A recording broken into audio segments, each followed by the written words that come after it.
Hello, I'm going to show you the pic puller for Instagram image browser. It's the field type that ships with pic puller, and at the time I'm recording this we're at version 1.4.5, and if you've used the image browser before you'll see some new things, and that's why we're going through this today. What you're looking at here on your screen is my development site, which is a multi-site manager EE installation. So there's two sites, Site A and Site B, and we're going to be working in Site A only in this video. And I've already installed pic puller.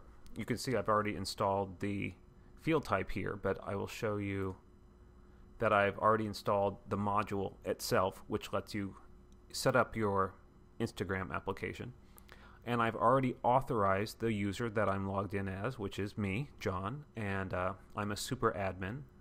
You can see here like active site info, you know, I can change all my information here. I can see the authorized users for my application, see all the apps I've got installed. I've got apps for Site A and for Site B.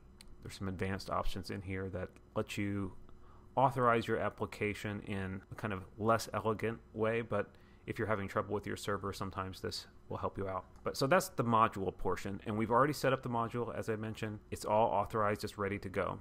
Let's look at the field type. The field type requires the module, so that part's already done here. So let's look at the field type itself.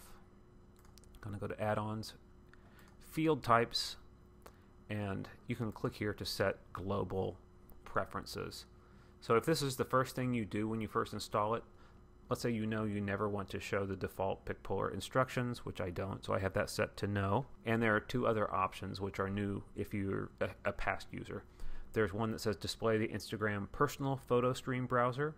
What that means is it will allow you to see an individual user's, the user that has authorized your app.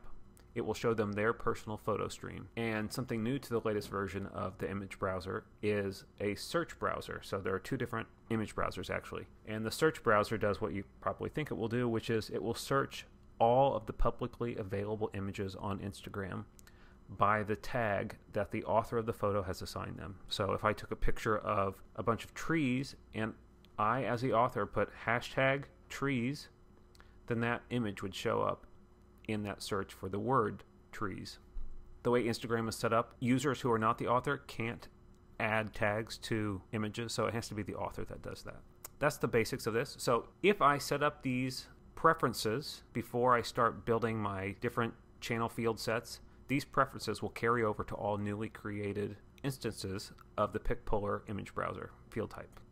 That's why you have global preferences. These global preferences can be overridden on an individual basis for each field type that you create as well. So now let's go take a look at one of my field types, or sets of field types. So I'm going to go under channel administration and channel fields. You'll see I've got a bunch of test things here. And the one we're going to look at is called typical field type example. And there are two field types here. This image description, it's just a text area. That's something that comes bundled with your EE install by default, so that's nothing to do with pic puller, but I'll show you why I have that in there in a minute. And then we also have the pic puller test field type, and the type of field type that is pic puller for Instagram browser. We have these individual preferences. I'm going to scroll down here. I could choose to override these global preferences here, but I'm not going to because I will show you both options here in a minute. This is now set up, so now let's go actually and use this field type in the control panel. So I'm going to go content, publish. This example actually is using Better Workflow, so I'm going to click that. The compatibility with Better Workflow is a recent addition to the field type as well. It works without Better Workflow if you don't want to use Better Workflow, but it's I'm a recent convert to it. I think it's a really nice add-on. This is an entry we're getting ready to make. First thing you do when you create an entry is you give it a title. I'm going to search for ultimately a cat picture, so I'm going to put this is a cool cat example. Yes, I have a clicky keyboard. So let's now actually use the pic puller field type, and we'll kind of show it to you in action. The first thing I'm going to do is look at my personal photo stream. So it says your Instagram photos. your meaning you, the logged in user. So these are my photos, and you can see I take pictures of lettering and signage that I see around. I'm sure I have pictures of cats in here somewhere, but not on this first screen. So I could load more images, which I'm not going to do. That just keeps showing you more and more of your photo stream. So I didn't find the image of a cat that I wanted, but I could, select this picture of a bird.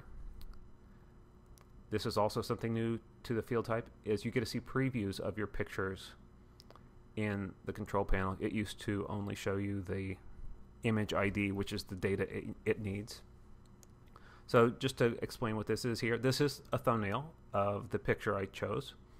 This bird at second and second is the title of the caption that I gave the image when I took it with my Instagram application and uploaded it, and John F. Morton, that's my username. But I'm looking for a picture of a cat, so I'm going to search all of Instagram. So this other button brings up the search dialog box.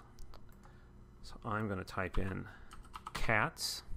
Oh, and one quick note, I'm searching for cats. I'm not searching for cats space calico, because the Instagram API doesn't give us that functionality. You can search for a single tag. You can't search for multiple tags. Back to searching for cats. I'm going to search for cats. I'm going to hit search, and you'll see pictures of cats or images people have tagged with the word cats. This is an interesting example right here. It says untitled. So this person didn't actually title the image at all, and the word # cats isn't showing up there. So how did that image get here? In subsequent captions on that image, the person must have gone in and added hashtags to this image, so it will show up when the word cats is searched for. Let's see, I'll scroll down here. I've got all kinds of images to choose from. Oh, this one's kind of cool. So I'm going to choose this image, and you'll see my preview updated over here. So now I see that. I see the caption that the author has put in. Beetlebugs is the author's name, and I'm going to actually put in my own image description. Let's say I didn't want to count on Bugaboo being, always relevant to the title of the picture I wanted to put in here. That's why I put that extra image description in here. This is a cool cat. That's my image description. So since I'm using better workflow, I'm going to hit save and preview. And I have a very basic template, but you'll see here this is the image ID. You're seeing my template render the actual data. So this is a cool cat. That's my title that I put in. Bugaboo is the title that the author put in. So I'm going to close that. So I'm happy with this entry, so I'm just going to hit publish. So now I've already got this open in another window. This is the template before I had just updated it. I'm going to hit refresh. Now you'll see this page refreshed, and I have the image that I just chose along with previous samples that I've done prior to making this recording. And let's take a quick look at the template that I generated this with. I have my channel entries loop here. The channel's name is sample Fieldtype use. I have a limit of 10, and it's very basic. This is how I get my URL to the actual image. The alt tag is actually the caption that the user created. The image description that I typed in is right here, image description 1.